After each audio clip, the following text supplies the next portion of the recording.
Ilocano nga napintas, siyak ni Bal, ang paborito niyong katambal, awanti problema, kwarta laing pal. Epic! Mga katambal, so ngayong araw pupunta kami sa Bangbangkag River para kumuha ng salagubang. At ayun na nga mga katambal, gumayak na kami papunta sa aming pupuntahan. Bago nyan, madadaanan muna natin ang Siwasiw Elementary School at katabi naman nito ang Pangtod National High School. Pagpasensyahan nyo na lang yung mukha ko dyan, nagmamaganda na naman kasi tong katambal nyo na to. Dadaanan natin yung arko ng Barangay Palakiw pero hindi talaga tayo dyan pupunta. Kasi pupunta tayo sa Bangbangkag River kaya dito tayo papasok. So nakita nyo naman na kumanan tayo mga katambal. Alam nyo ba mga katambal, nung una kong pumunta dito, hindi pa ganito kaganda yung kanilang mga kalsada kasi bitak na bitak pa. At may makikita ka talagang improvement sa kalsada nila. In fairness, ang ganda mga katambal. At nandito na nga po tayo sa kanilang ilog. Makikita natin na ginagawa pa lamang ang flood control dito sa lugar na to. At ang gamit nila ay yung mga malalaking jackstone. Bandang itaas ay tapos na. Kasi may nakita akong nagwo-walking doon. Sa baba pala ang location natin at tignan nyo naman si katambal nyo. May hawak-hawak pa talagang Coke. So Coke is life. Para sa katulad kong mahilig sa Coke. Shout out kayo dyan. Huminto na kami at magpapark ng aming mga motor. Kasi dalawang malalawak na ilog ang aming tatawirin at 5 matatarik na bundok ang aming lalakarin. Ay, ayan, si katambal, napaka-OA naman ang pinagsasabi nito. Nimulan na naming tumawid sa unang ilog. Hindi naman halata sa aking mukha na nasisiyahan akong tumawid sa ilog. Para bang gustong kong lumangoy at maging syokoy. Serena pala. Hindi na pala, magiging isda na lang ako para ako'y palangoy-langoy lang. Haba, si katambal, ayaw nang maging tao. Gusto na niyang maging isda. Sige, langoy ka na dyan. Pero sa totoo lang mga katambal, nasisiyahan talaga ako sa paglakad sa ilog.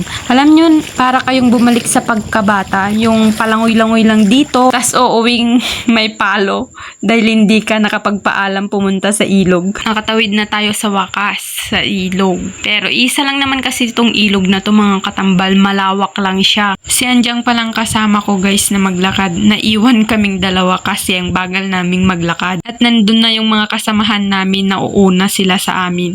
Nasabi ko na ba sa inyo mga katambal na ang ganda ng sunset? Kasi after a long, tiring day, there is a family who is waiting for you. Kumbagang dami mong pinagdaanan sa work mo at sa buhay. It will always remind us that life is beautiful. The sunset is a reminder that no matter how difficult the day was, it will eventually come to an end.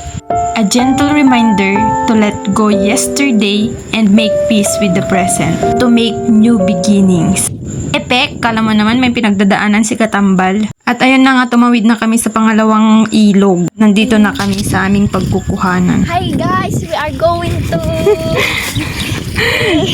Ala-ala sa Lagubang. Lang sa Lagubang. Ah, sana mapuno. We're going to pick sa Lagubang. Hindi naman siguro halatang pagod na si katambal kasi hingal na siya. Humanap lang kami ng aming pagpepestuhan. At talaga namang napakalawak nito mga katambal. At talaga namang napakaganda nitong lugar na to. Sunset pa lang mga katambal, panalong-panalo na. At kitang-kita din yung mga bundok mga katambal. Nandito na kami guys. Gihintay ng mga katambal sa Lagubang. Ay. Gusto mo? I don't need no light to see you shine. It's your golden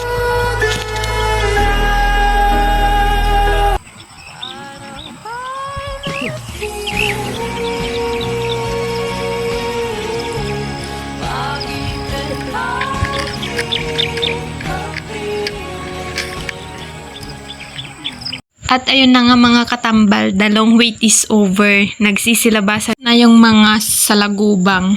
Tuwang-tuwa naman yung mga bata. Paano hindi matutuwa? First time ko nga lang kumuha ng salagubang At kilalang bila isang exotic food dito sa amin. Guys, may nakuha na tayo. Dalawa sila, pero... Aray! Aray! Dito mo lang dyan. Aray! Nagsisilabasan lamang ang mga abal-abal tuwing tag-ulan mga katambal. At ayun, bilang first time nakukuha ng abal-abal, tuwang-tuwa yung katambal nyo. Para bang naglalaro lang sila. Sa totoo lang, nagpapaturo pa nga ako kay Andyang kung paano hulihin. Hinahabol ko pa nga yung mga salagubang, kala mo naman importante sila. Pero may plot twist mga mem. Makailan lang nalaman kong allergic pala ako sa abal-abal. Dati naman hindi ako allergic sa ganito. Gustong gusto ko pa nga eh. Kapag kumain na ako, kakati na yung katawan ko. Last year ko lang nalaman na nag-allergic na pala ako sa abal-abal. Ulit-ulit ko nga kinonfirm kung talagang allergic ako. Kaya sa tuwing kakain kami ng abal-abal, nangangati yung leeg ko tsaka mga kamay ko mga katambal. Minsan sa likuran din. Ewan ko kung allergic ba yun o hindi. O sadyang marami lang talaga akong libag. Uy, wag naman. Etek. Pero walang biro mga katambal. Kumakati talaga yung leeg ko kapag kumakain ako ng salagubang. Pero masarap naman kasi kaya paulit-ulit ko pa ding kinakain. Ginabi na nga kami sa paghuli ng salagubang mga katambal. At may hangganan din pala sa paglabas nila mga katambal. Pag gabi na, edi umuwi na kasi hindi na talaga sila lumalabas. Kumbaga may schedule sila at may hangganan yung oras na paglabas nila mga katambal. In fairness, nag-enjoy ako sa paghuli kahit unti lang yung nahuli namin. Kaya uwi na po tayo mga katambal.